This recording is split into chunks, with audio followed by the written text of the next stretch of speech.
چه هدیه‌ای به من داد. خودش هم نمیفهمید، دست پاش میلرزید.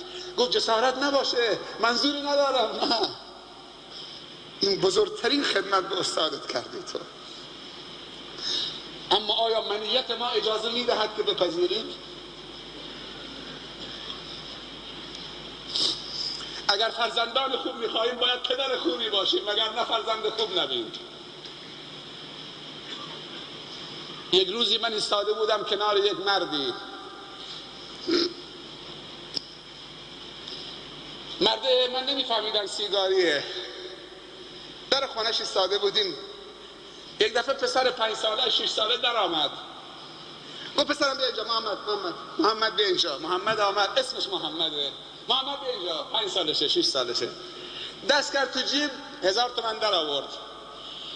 گفت محمد سوپرمارکت نزدیکه، برو یه پاکت سیگار ونستون بخر بیار برای بابا.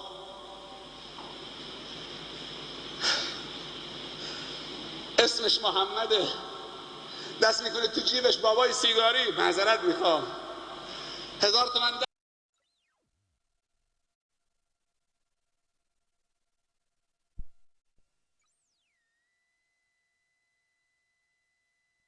1000 تومان در میاره. میگه محمد 5 سالشه، برو سوپرمارکت یه پاکت ونستون برای بابا بخر بیار.